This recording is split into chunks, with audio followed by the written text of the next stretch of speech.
Good morning children. आज का हमारा जो टॉपिक है that is Python revision tool. Children आज के हम इस टॉपिक में कुछ चीज़ें कवर करेंगे। सबसे पहले हम जो क्लास 11th में जो चीज़ें हम थोड़ा पढ़ चुके हैं उसके बारे में बात करेंगे। ऑल्दो टोकन्स इन पाइथन और वेरिएबल्स, असाइनमेंट, डेटा टाइप, ये सारी चीज़ें हमने पढ़ी हैं। तो यहाँ पर हम क्या करेंगे, क्विक रिवीजन लेंगे अपने इन सारे टॉपिक्स का। तो चलो स्टार्ट करते हैं। चिल्ड्रन इंट्रोडक्शन, जैसा मैंने अभी बताया कि क्लास 11th में हमने काफ़ी सारी चीज़ें पढ़ी हैं। तो सबसे पहले हमने पढ़ा था कि हमारे इसको जो हमारी पाइथन लैंग्वेज है उसको बनाया किसने, इसको डेवलप किया था गुआडो वैन रॉसन ने इन अर्ली 90s में। ठीक है, और ये थोड़े ही समय में जो डेवलपर्स थे उनकी बहुत अच्छी फेवरेट लैंग्वेज बन गई, क्योंकि बहुत ईजी लैंग्वेज है, इसके जो सिंटेक्स है बहुत ईजी है, तो ईजिली हर कोई इसको सीख सकता है। अगर आपने कोई पहले से नॉलेज नहीं है आपको प्रोग्रामिंग की, तब भी आप इस प्रोग्रामिंग लैंग्वेज को ईजिली सीख सकते हैं। तो स्टार्ट करते हैं हम लोग अपना पहला topic that is tokens. Children, token in Python, सबसे पहले हम ये समझते हैं कि टोकन होता क्या है।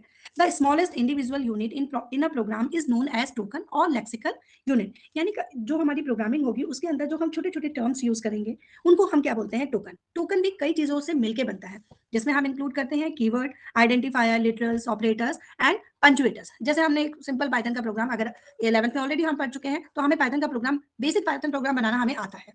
तो अगर हम लेते हैं कि फॉर A1 इन रेंज 1, 10, यानी 1 से शुरू हो जाए और 10, और इसमें हमने एक फॉर लूप यूज किया। तो आप देखेंगे जो ये फॉर है, इफ है, ठीक है, और आपका परसेंट, ये फॉर और इफ को अगर हम लेंगे, या रेंज है, रेंज भी है, ठीक है, तो ये हमारे कीवर्ड्स हैं, that means these are reserved words, right. उसके बाद हम यूज करेंगे, जैसे कि जितने भी वेरिएबल्स आपको दिखाई दे रहे हैं, A1 है, A2 है, या फिर A है सिंपल, ठीक है, ये हमारे क्या है, आइडेंटिफायर है। ये हमारा आइडेंटिफाई कर रहे हैं कि यहाँ पे कोई ना कोई वैल्यू हमारी स्टोर हो रही है या हम स्टोर करने वाले हैं, ठीक है। उसके बाद हमारी कुछ वैल्यूज हैं, उन वैल्यूज को हम क्या बोलेंगे, लिटरल्स बोलेंगे। वैल्यूज के बीच में या आइडेंटिफायर्स के बीच में जो भी कैलकुलेशन हो रही है, जो भी ऑपरेशन हो रहा है, उसको हम क्या बोलेंगे, ऑपरेटर्स, जिनके थ्रू हो रहा है, यानी कि परसेंट का साइन हो गया, ठीक है, आपका प्लस का साइन हो गया, या इज इक्वल टू का साइन हो गया, माइनस हो गया, मल्टीप्लीकेशन हो गया, इन्हें हम करेंगे, कहते हैं ऑपरेटर। तो धीरे धीरे इन सबके बारे में इंडिविजुअली हम पढ़ने जा रहे हैं। तो सबसे पहले हम बिगिन करते हैं इसमें से टोकन्स में। पहला टोकन होता है हमारा कीवर्ड। ओके, कीवर्ड क्या होता है, ये आपके पास प्री डिफाइंड वर्ड होते हैं चिल्ड्रन, जिनकी कुछ स्पेशल मीनिंग होती है। यहाँ पे आप देख सकते हैं predefined words with special meaning to the language compiler और इंटरप्रेटर। चिल्ड्रन, जब हम पाइथन को इंस्टॉल करते हैं अपने सिस्टम में, तो ये कीवर्ड्स ऑटोमेटिकली वहां आ जाते हैं। जैसे कि हमारे पास इंग्लिश की लाइब्रेरी होती है, इंग्लिश में कुछ वर्ड्स होते हैं जिनकी स्पेशल स्पेसिफिक मीनिंग होती है, बिल्कुल उसी तरह से लैंग्वेज को हम जब डाउनलोड करते हैं, तो ये मीनिंगफुल वर्ड्स ऑलरेडी सिस्टम में आ जाते हैं। We know computer can not understand Hindi, English और एनी अदर लैंग्वेज, तो उसकी अपनी लैंग्वेज है। तो उसको अपनी लैंग्वेज में समझाने के लिए, दैट मींस उसी की लैंग्वेज में समझाने के लिए कुछ कीवर्ड्स यहाँ पे यूज किए जाते हैं। पाइथन में टोटल इतने कीवर्ड हमारे पास हैं, ठीक है। तो अब इनको इंडिविजुअली हम धीरे धीरे जैसे जैसे हम आगे बढ़ेंगे उनको पढ़ेंगे। Half of the keywords you have already studied in class 11th। Okay, कोई ये नया टॉपिक नहीं है आपके लिए। फॉल्स है, नन है, ट्रू है, एंड है, इफ है, एल्स है, ठीक है, रेज है, विद है, वाइल है, ऑलरेडी आपने काफी सारे यूज किए हैं, फॉर है, राइट। नेक्स्ट लेंगे हम आइडेंटिफायर। आइडेंटिफायर क्या होता है, आइडेंटिफायर कहते हैं हम किसी की आइडेंटिटी को, किसी को आइडेंटिफाई करना, यानी कि किसी चीज को पहचानने के लिए, ठीक है। जो वर्ड हम यूज करेंगे उसको हम बोलेंगे आइडेंटिफायर। जैसे कोई हमारा एक वेरिएबल है, ठीक है, अभी मुझे कोई वैल्यू स्टोर करानी है, किसके अंदर स्टोर करानी है, तो कुछ तो उसको नाम देना पड़ेगा। मैंने दिया suppose, suppose A is equal to 10, ठीक है, तो यहाँ पे इज इक्वल टू 10 कर दिया। सपोज सैलरी जो है वो x है, तो अब इसमें x क्या है, एक वेरिएबल है, x की वैल्यू 100 भी हो सकती है, 1000 भी हो सकती है, और 10,000 भी हो सकती है, राइट, एंड 1 लाख भी हो सकती है। It totally depends on the work you are doing, right.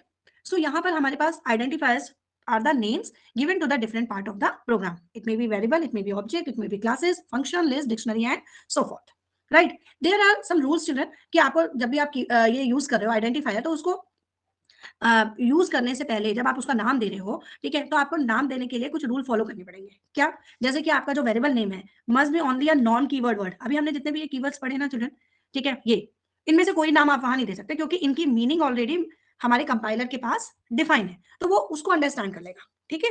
तो इसलिए हमें जब भी हम नाम देंगे वेरिएबल्स का, सिंपल लैंग्वेज में हम वेरिएबल ही बोलते हैं आइडेंटिफाई को, ठीक है, नाम देंगे, तो उस समय हमारा जो ये कीवर्ड्स हैं जो उनको यूज नहीं करेंगे। यानी कि आप इफ इज इक्वल टू 5 नहीं दे सकते, that is wrong. Four is equal to 6 नहीं दे सकते, बिकॉज फॉर और इफ जो है वो रेडीमेड क्या है, वर्ड है, ठीक है, जिन्हें हम कीवर्ड्स कहते हैं। सेकंड आपका है variable name must be made up of only letters, numbers and underscore. ये 11th में भी बहुत इंपॉर्टेंट था चिल्ड्रन। 11th में भी हम ये सारी चीजें पढ़ चुके हैं कि जब भी हम वेरिएबल नेम देंगे तो वो क्या होने चाहिए, केवल लेटर या फिर नंबर या फिर अंडरस्कोर होना चाहिए। Variable name can not begin with a number. कभी भी आपका वेरिएबल नेम दोगे, आपका किससे शुरू नहीं होगा, नंबर से नहीं होना चाहिए, ठीक है, उसके अंदर नंबर हो सकते हैं, जैसे A 1 2 3 आप दे सकते हो, बट 1 A B C नहीं हो सकता। ठीक है, अच्छा एक चीज ध्यान रखनी है, अंडरस्कोर से आपका वेरिएबल नेम स्टार्ट हो सकता है। ठीक है, यहाँ पे कुछ वैलिड और इनवैलिड दिए हुए हैं, क्वेश्चन 1 मार्कर क्वेश्चन में ये आता है वैलिड और इनवैलिड का। तो यहाँ आप देख सकते हैं there are the following are some valid identifier, यानी ये कैरेक्टर से स्टार्ट हो रहा है, सही है। अंडरस्कोर को बहुत से बच्चे गलत कर देते हैं, तो चिल्ड्रन ये ध्यान देना है कि अंडरस्कोर वाला वैलिड है, अंडरस्कोर से हमारा आइडेंटिफायर या वेरिएबल का नेम पॉसिबल है। ठीक है, ये भी सही है, ये भी सही है, ये भी सही है। ठीक है, अब रॉन्ग क्या है कि आप बीच में कोई स्पेस नहीं दे सकते, इस तरह से आप हैश हाइफन यूज नहीं कर सकते, नंबर से आपका डिजिट स्टार्ट नहीं हो सकता, वेरिएबल स्टार्ट नहीं हो सकता, यानी डिजिट से स्टार्ट नहीं हो सकता, ब्रेक रिजर्व कीवर्ड को आप यूज नहीं कर सकते, माई डॉट फाइल यानी जो स्पेशल कैरेक्टर है उनको भी आप यूज नहीं कर सकते हैं वेरिएबल्स में। ठीक है चिल्ड्रन, तो आज के इस वीडियो में हम इतना ही सीखेंगे, 2 टॉपिक हम करेंगे, छोटे-छोटे वीडियोस बनाएँगे और अब हम मिलेंगे नेक्स्ट वीडियो में पार्ट 2 में, जिसमें हम नेक्स्ट 2 टू 3 टॉपिक्स लेंगे। Okay, bye, take care, see you soon.